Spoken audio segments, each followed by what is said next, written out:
The twin suns of Tatooine blazed mercilessly as Anakin Skywalker's speed bike tore across the Jundland wastes, kicking up clouds of sand that glittered like crushed glass in the harsh desert light.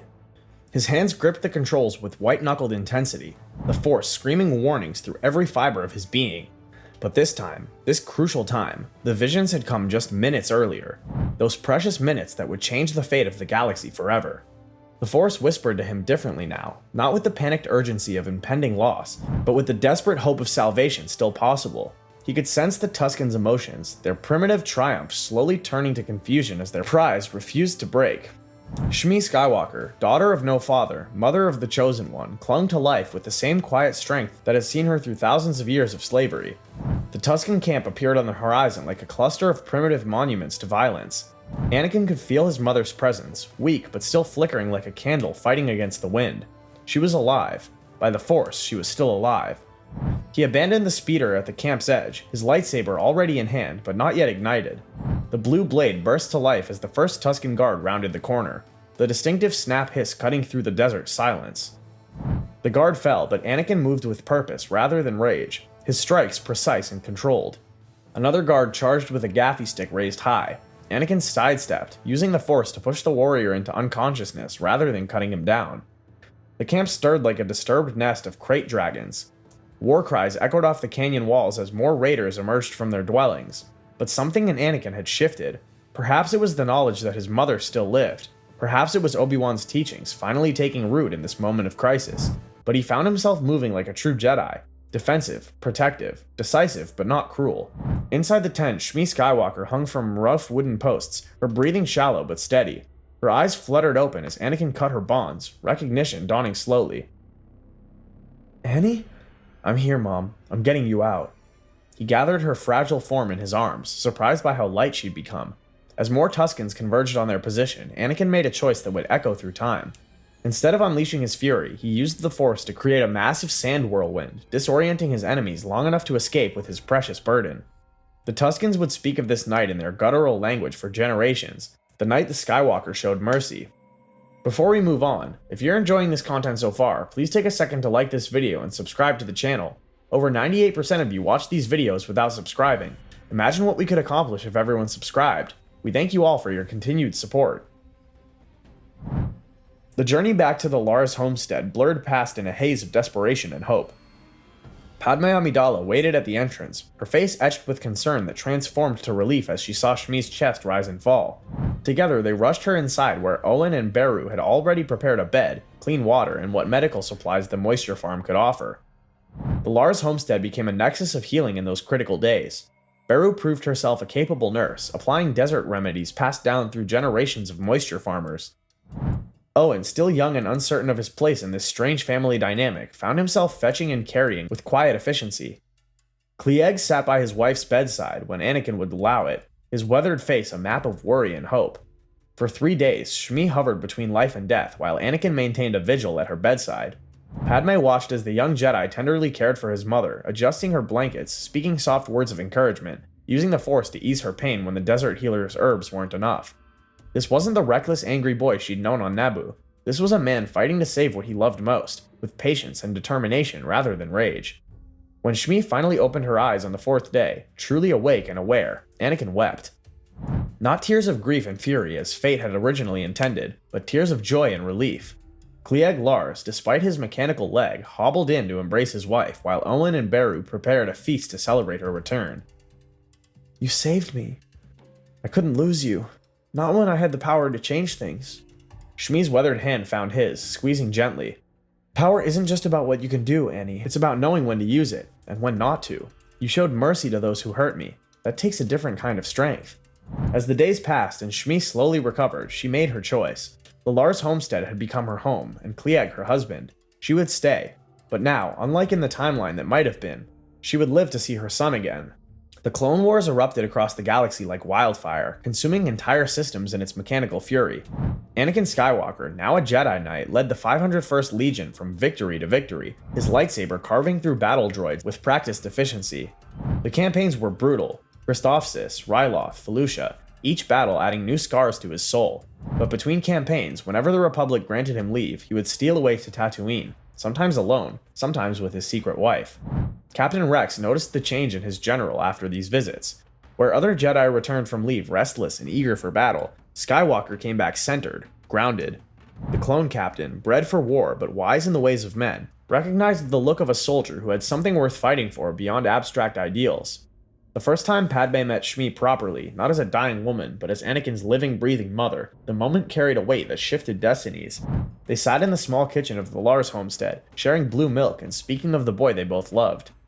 He's always been special, but he carries such fear in his heart, fear of losing those he loves. I see it too. Sometimes when he looks at me, it's like he's trying to memorize every detail, afraid I'll vanish. Then we must remind him that love isn't about holding on so tight that you crush what you're trying to protect. It's about trust, faith, letting go when you need to. These conversations, repeated over months and years of stolen moments, began to work changes in Anakin that even Obi-Wan noticed. The young knight still struggled with the Jedi Council's decisions, still chafed at their restrictions, but there was a groundedness to him now, an anchor that kept him from drifting too far into darkness. When Ahsoka Tano joined him as his Padawan, Anakin found himself passing on not just combat techniques and force abilities, but wisdom gleaned from his mother's simple truths. The young Togruta thrived under this more balanced version of her master, though fate would still tear her away when the Council's betrayal came to pass. The night Ahsoka left the Jedi Order, Anakin didn't rage alone in the temple. Instead, he found himself on a holocall with Shmi, pouring out his frustration and sense of failure. She was like a sister to me, Mom. How could the Council just abandon her like that? Shmi's holographic image flickered, but her voice remained steady. Sometimes, Annie, the greatest act of love is letting someone choose their own path, even when it leads away from us. You taught her well. Trust in that. Chancellor Palpatine observed these changes with calculating eyes. The boy he'd seen grooming for years as his eventual apprentice was slipping from his grasp, anchored by bonds of healthy love rather than possessive fear.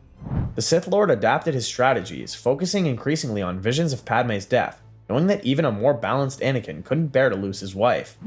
The Chancellor's manipulations grew more subtle, more insidious. He spoke of the Council's jealousy, of how they held Anakin back not from wisdom, but from fear of his power.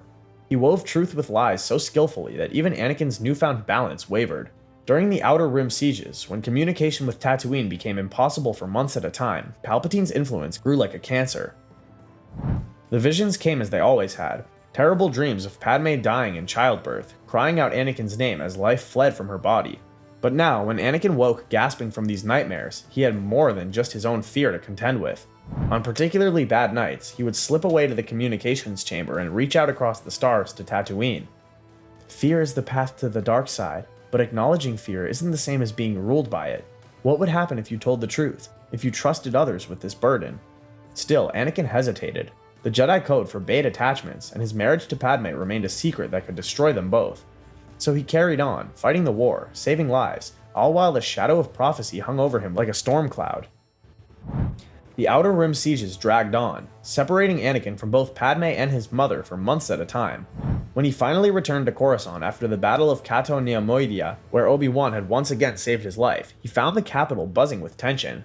The Senate was increasingly divided, the Jedi Council more secretive than ever, and Chancellor Palpatine more grandfatherly and concerned than ever before. Anakin, my boy, I sense such turmoil in you. The Council asks too much, gives too little in return. They fear your power. My mother says fear leads to poor decisions. Palpatine's eyes flickered, just for a moment, with something darker. In that flash, Anakin saw something that made his blood run cold. The careful mask had slipped, revealing something ancient and malevolent beneath. Your mother is wise, but she's not a Jedi. She doesn't understand the burdens you carry, the destinies you must fulfill. I've been searching ways to prevent death itself, you know. Old legends, ancient Sith techniques that the Jedi would never. Sith? Merely historical curiosity. But imagine, Anakin, if you could ensure that those you love would never die. Your mother, growing old on that desert world. Your wife. The words hung in the air between them, heavy with implication. Anakin's mind raced, but something held him back from immediately accepting what Palpatine offered. A memory of Shmi's voice. Power isn't just about what you can do, Annie. It's about knowing when to use it, and when not to. Days passed in a blur of battles and council meetings. Anakin found himself appointed to the Jedi Council, but denied the rank of Master, just as destiny had always intended. The insult stung, but when he called Shmi that night, her response surprised him. Perhaps they sense you're holding something back. Trust goes both ways, my son. It was then, in that moment of maternal wisdom transmitted across the vast darkness of space, that Anakin made a decision that would reshape the galaxy. The next day, he requested a private audience with Masters Yoda and Windu. The council chamber felt different in the private meeting, less imposing, more intimate. Yoda sat in meditation posture while Mace Windu stood by the great windows overlooking Coruscant's endless cityscape. "Married you are?" "To Senator Amidala, yes, for 3 years now. And I've been having visions of her death." Mace Windu's stern expression softened fractionally. "Visions can be deceiving, Skywalker. The future is always in motion." "I know, but Chancellor Palpatine has been suggesting things, ways to prevent death, dark ways. He speaks of Sith legends, of powers the Jedi refuse to teach." The silence that followed could have swallowed star systems. Yoda's eyes opened slowly, ancient and knowing. Windu's hand tightened on his lightsaber hilt. Finally, Windu spoke, his voice carefully controlled. "This is a grave accusation, Skywalker. You're certain?" May I? There's someone who helps me see clearly when I'm confused."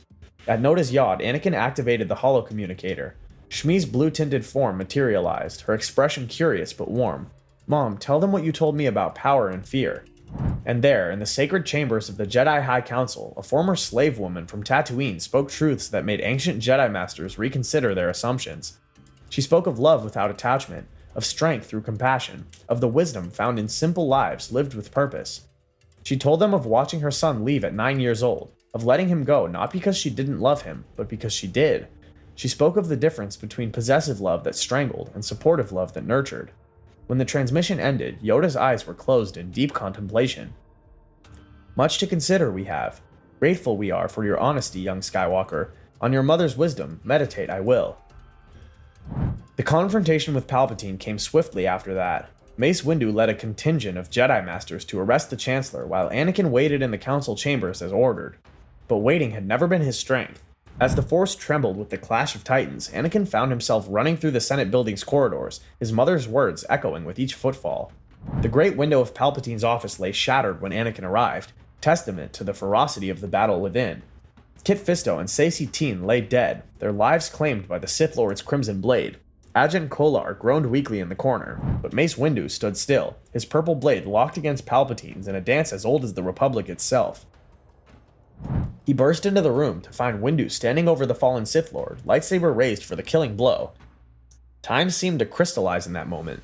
In another timeline, Anakin would have acted on instinct, on fear, on the desperate need to save Padme at any cost. But now, he must stand trial. Palpatine's eyes blazed with hatred as he unleashed another torrent of Force lightning at Windu, his purple blade humming with deadly purpose. "Anakin, I can save her. Only I know the secret." "No. My mother survived because I arrived in time, not because of dark powers. Padme will survive because I'll trust in the Force, in the healers, in hope, not in fear." Palpatine's face contorted with rage, the grandfatherly mask finally falling away completely to reveal the monster beneath. "Then you will watch her die and know that you could have saved her." "I'll take that chance. I won't become a monster to save the one I love. She wouldn't want that. My mother taught me, love means letting go of control." Windu's blade fell, and with that, the Sith's grand plan crumbled to ash. The galaxy shifted on its axis in the days that followed. Without Order 66, the clone troopers remained loyal to their Jedi generals. The Separatist leadership, suddenly bereft of their secret master, sued for peace. The Republic faced a painful reckoning with the corruption that had followed a Sith Lord to rise so high, but it endured. The revelation of Palpatine's true identity sent shockwaves through every level of government. Senators who had supported him scrambled to distance themselves from his policies. The clone army, freed from the ticking time bomb of their inhibitor chips, began the long process of choosing their own destinies. Some remained as a defensive force, others settled on distant worlds, finally free to be more than weapons. Padme gave birth to Luke and Leia not in hiding and despair, but in the finest medical facility on Coruscant, with Anakin at her side and the best healers in the galaxy ensuring her safety. When Shmi arrived from Tatooine to meet her grandchildren, cradling them with weathered hands that had known slavery and freedom, joy and sorrow, the circle of destiny completed itself in light rather than darkness. "They're beautiful, Annie. The Force sings around them." "They'll grow up in a galaxy at peace, Mom. A galaxy where the Sith are extinct." Anakin faced consequences for his deceptions. Stripped of his seat on the council, subjected to intense remedial training in attachment and emotional control, but he wasn't cast out. Under Yoda's direct guidance, with Obi-Wan's brotherhood restored and Shmi's wisdom a constant touchstone, he began the long journey of truly understanding what it means to be a Jedi. Years flowed like the sands of Tatooine. The Republic transformed into something newer, more just, learning from its near destruction. The Jedi Order, shaken from complacency, began to reconsider ancient prohibitions and embrace a more balanced view of emotion and connection. Shmi lived to see Luke take his first wobbling steps with a training saber, to watch Leia debate politics with Padme using words as her weapon. She lived to see Ahsoka return, scarred but not broken, to help train the new generation. She lived to see her son become not the chosen one of prophecy, but something perhaps greater, a bridge between the old ways and the new, a Jedi who understood that love and duty need not be enemies. The new Jedi Order that emerged was different, still disciplined, still connected to the Force, but no longer afraid of emotional bonds. Jedi could marry, could maintain family connections, could love without fear of falling to darkness. They learned that attachment and love were not the same thing, that one could care deeply without trying to control. When she finally passed, it was peacefully, surrounded by family, her hand in Anakin's as she whispered her last words. "I'm so proud of who you've become." Anakin mourned, but he didn't rage. He didn't seek dark powers to bring her back. He simply held his children closer, kissed his wife more tenderly, and carried forward the simple wisdom of a slave woman who had changed the galaxy by surviving just a few minutes longer than fate had originally intended. In the Force, all things were connected, past and future, joy and sorrow, life and death. And sometimes, just sometimes, love was strong enough to save us all. The twin suns set over Coruscant's endless cityscape as they had once set over Tatooine's desolate beauty, painting the sky in shades of hope. In the Jedi Temple, Master Skywalker taught younglings about choice and consequences, about the moment when everything changes, about how the smallest acts of mercy can reshape the stars themselves. The Sith were extinct. The Chosen One had brought balance not through darkness and redemption, but through choosing light when it mattered most. All because a mother lived and a son learned that true power lay not in controlling death, but in celebrating life. If you enjoyed this journey into the shadows of what might have become, remember to hit that subscribe button and join us for more explorations of the infinite possibilities within that galaxy far, far away. May the Force be with you, always.